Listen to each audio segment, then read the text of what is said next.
लोकसभा निवडणुकीसाठी लवकरच निवडणूक आयोगाकडून घोषणा होणार आहे आणि राजकीय वातावरण तापण्याची चिन्ह जे त्यात दिसत आहेत। 2024च्या लोकसभेच्या निवडणुकीत नेमकी कोण बाजी मारणार आणि येथील मतदार कोणाच्या पारड्यात आपलं मतदान टाकणार आणि मतदारांचा कौल कसा असणार याच संदर्भातील अपडेट जाणून घेणार आहोत। कारण राजकारणमध्ये लोकसभा निवडणुकीसाठी मुंबईतील 6ही लोकसभा मतदारसंघात हालचाली ज्या आहेत त्या सुरू झाल्यात आणि पुढील काळात मुंबईतील लोकसभेचा राजकीय आखाडा चांगलाच रंगणार आहे। नमस्कार, मी हर्षल बदाने पाटील आणि टाइम्स नाऊ मराठीमध्ये आपलं स्वागत आहे। आपण मुंबईतील 6ही लोकसभा मतदारसंघाचा आढावा घेणार आहोत। मात्र सुरुवातीला आपण जाऊयात उत्तर मुंबई लोकसभा मतदारसंघात। उत्तर मुंबई या लोकसभा मतदारसंघाचा इतिहास रंजक आणि रंगतदार लढती असलेला आहे।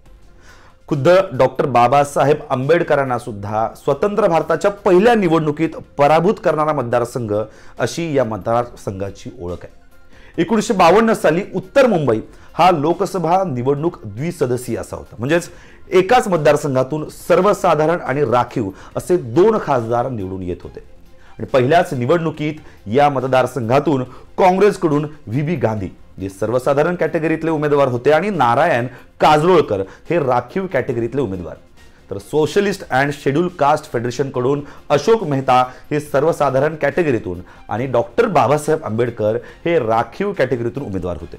यातून व्ही गांधी यांनी आणि काजरोळकरांचा विजय झाला आणि मेहता डॉक्टर आंबेडकरांचा मात्र पराभव झाला होता।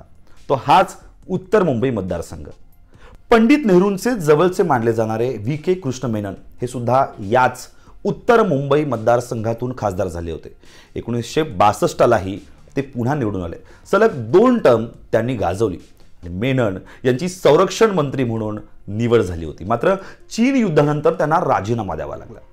2004 साली याच मतदारसंघातून सिने अभिनेता गोविंदा संसदेत निवडून गेला। सिने अभिनेत्री उर्मिला मातोंडकर यांनी सुद्धा याच मतदारसंघातून आपले राजकीय नशीब आजमावले। काँग्रेस पक्ष नेतृत्वानेही त्यांच्यावर विश्वास दाखवत लोकसभा निवडणूक 2019 मध्ये त्यांना उत्तर मुंबई लोकसभा मतदारसंघातून थेट उमेदवारी दिली होती। उर्मिला मातोंडकर यांचा राजकारणात प्रवेश अनेक कारणांसाठी खरतर चर्चेचा विषय ठरला होता आणि भाजप खासदार गोपाळ शेट्टी यांच्यासोबत त्यांची राजकीय टक्कर झाली आणि 4.5 लाखांहून अधिक मतांच्या फरकानं शेट्टींनी बाजी मारत उर्मिला यांच्या पदरी अपयश आलं आणि शेट्टी थेट संसदेत पोहोचले। नंतर पक्षातील अंतर्गत कलहाचं कारण पुढे करत उर्मिला यांनी राजीनामा दिला। भारतात 2019 साली सर्वाधिक मताधिक्याने निवडून आलेल्या खासदारांमध्ये गोपाळ शेट्टींचा क्रमांक लागतो। उत्तर मुंबई लोकसभा मतदारसंघातील मागील काही निवडणुकांचे निकाल खरं तर आपण पाहूया। तर निकाल असे आहेत की 2019लाच म्हणजेच मागच्याच लोकसभेवेळी गोपाळ शेट्टी हे भाजपच्या तिकिटावर निवडून आले होते आणि विक्रमी 71.40% मतं त्यांना मिळाली होती। 2014 साली सुद्धा गोपाळ शेट्टी हे त्याच ठिकाणी निवडून आले होते, मात्र त्यावेळेस 70.15% ही मतं त्यांना मिळाली होती। 2009 साली याच उत्तर मुंबई मतदारसंघातून काँग्रेसकडून संजय निरुपम यांची वर्णी लागली आणि संजय निरुपम यांनी विजयी पताका त्या ठिकाणी फडकवलेली बघायला मिळाली। त्यावेळेस 37.25% इतकी मतं त्यांना मिळाली होती। तर 2004 साली गोविंदा या ठिकाणी काँग्रेसचा उमेदवार म्हणून लोकसभेला उभा होता आणि गोविंदा 2004 साली खरं तर याच मतदारसंघातून संसदेमध्ये निवडून गेले आणि 50.1% असं मतं त्यांना मिळाली होती। मात्र 1999ला भाजपच्या तिकिटावर राम नाईक यांनी निवडणूक लढवली आणि ते विजयी सुद्धा झाले होते। जसं गोपाळ शेट्टी सलग काही टर्म या ठिकाणी खासदार होते, तसेच राम नाईक यांचा सुद्धा उल्लेख होतो, कारण राम नाईक यांनी हा किल्ला जो आहे चांगल्या प्रकारे खरं तर याच्यावर वचक जो आहे तो ठेवला होता। आता याच लोकसभा मतदारसंघातील विधानसभेच्या जागा नेमका कुणाकडे आहेत ते पाहूयात। तर सध्या उत्तर मुंबई लोकसभा मतदारसंघातील बोरवली ही जागा आहे भाजपकडे। या ठिकाणी भाजपचे सुनील राणे हे आमदार आहेत। दहिसर हा जो मतदारसंघ आहे विधानसभा क्षेत्र यामध्ये मनीषा चौधरी या भाजपच्या आमदार आहेत।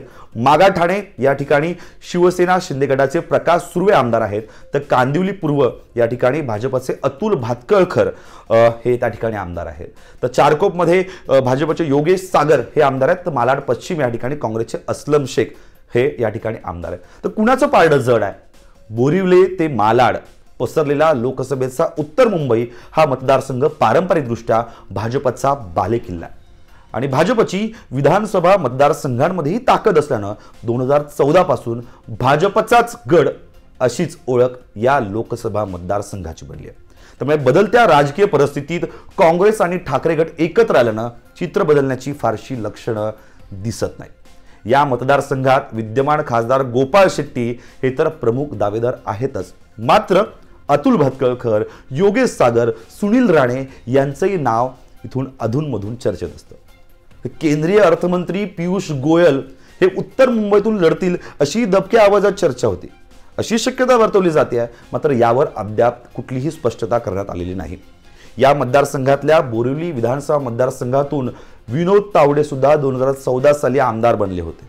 नंतर त्यांना तिकीट नाकारण्यात आलं, मात्र ते आता भाजपच्या राष्ट्रीय पातळीवरील संघटनेत सक्रिय असल्यानं त्यांचंही नाव लोकसभा उमेदवारांमध्ये चर्चेत आहे।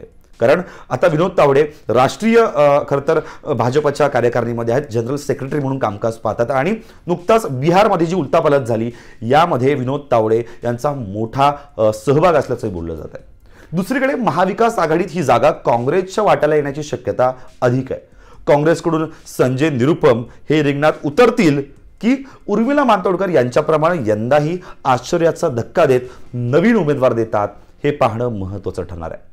काँग्रेस आणि शिवसेनेत या जागेवर दिलजमाई झाल्यास ते भाजपच्या उमेदवाराला आव्हान देऊ शकतात, मात्र तरीही महाविकास आघाडीसाठी अत्यंत कठीण मतदारसंघ म्हणून हा मतदारसंघ त्यांच्यासमोर असेल।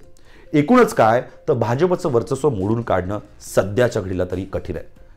त्यामुळे मतदारसंघातून महाविकास आघाडीतील कुठलाच पक्ष उमेदवारी घेण्यास आग्रही दिसत नाही। एकूणच नेहमीप्रमाणे इथं काँग्रेसच्या गळ्यात उमेदवारी टाकली जाऊ शकते, फक्त विद्यमान खासदार गोपाळ शेट्टी यांच्या समोर नेमका कोण उमेदवार राहतो? भाजप गोपाळ शेट्टीच यांना पुन्हा एकदा या ठिकाणी उमेदवारी देतं का?